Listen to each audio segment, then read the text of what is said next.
Hello दोस्तों, स्वागत है एक बार फिर से आप सभी का आपके अपने यूट्यूब चैनल बृहस्पति कोचिंग में। दोस्तों, आज काफ़ी दिनों बाद वीडियो बनाने का मौका मिल रहा है।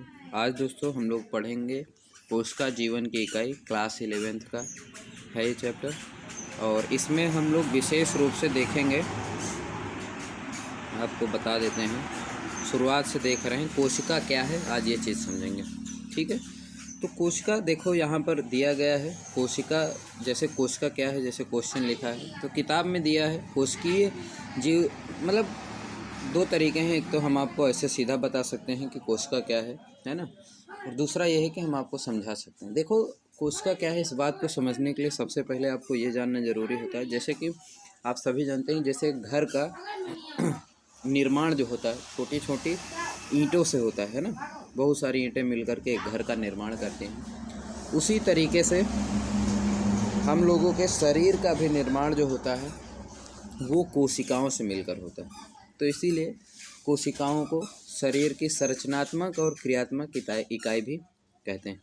इसकी खोज की अगर हम बात करें कि भाई पता करें कि खोज किसने की थी, तो सबसे पहले देखो यहाँ पर दिया हुआ है, एंटोनी वान लियोनहॉक ने पहली बार कोशिका को देखा था और इसका वर्णन किया था। समझ में आ गया होगा आपको, एंटोनी वान लियोनहॉक ने इसकी सबसे पहले खोज की थी। और खोज का इतिहास इस तरीके से है कि जो खोज की थी वो अपना, उनके चश्मे की दुकान थी, वो चश्मे में देख रहे थे, तो वो दांत का खुरचन होता है, मैल जो निकलती है, उसमें इन्होंने सर्वप्रथम सूक्ष्म जीवों को देखा था। ठीक है, सूक्ष्म जीवों को देखा था। उसके बाद अगला दिया है, रॉबर्ट ब्राउन ने बाद में केंद्रक की खोज की। मतलब कोशिका के अंदर, जैसे मान लो ये कोशिका होती है, तो कोशिका में बीच में एक केंद्रक भी होता है। बीच में का मतलब है कि एक केंद्रक होता है, वो थोड़ा अगल बगल भी हो सकता है, उससे दिक्कत की बात नहीं है, तो है ना, केंद्रक होता है, हम इसको केंद्रक कह सकते हैं। ये हमारा क्या है, केंद्रक हो सकता है, केंद्रक है।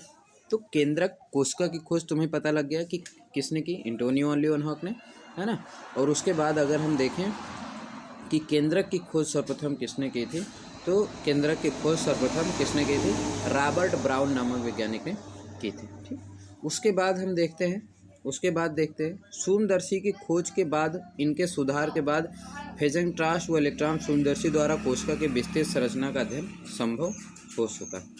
तो और अगर हम एक परिभाषा इसकी बताएं कि कोशिका क्या है, अगर हम इस बात को समझें, तो कोशिका देखो दिया है, कोशिका मूलभूत किसी भी जीव की संरचनात्मक व क्रियात्मक इकाई होती। आप इतना केवल देखिए, कोशिका किसी भी जीव की संरचनात्मक और क्रियात्मक इकाई होती है। ये लास्ट वाली लाइन यहाँ पर आप देखिए, यहाँ पर हम रेड से किए दे रहे हैं, है ना।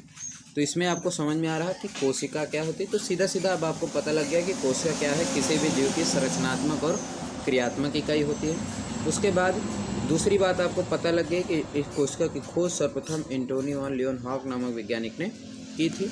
उसके बाद पता लग गया कि रॉबर्ट ब्राउन नामक एक वैज्ञानिक थे जिन्होंने सर्वप्रथम केंद्रक की खोज की थी। बाद में ये हुआ कि इलेक्ट्रॉन सूक्ष्मदर्शी आई, और उसके बाद फिर कई सारी खोजें हुई।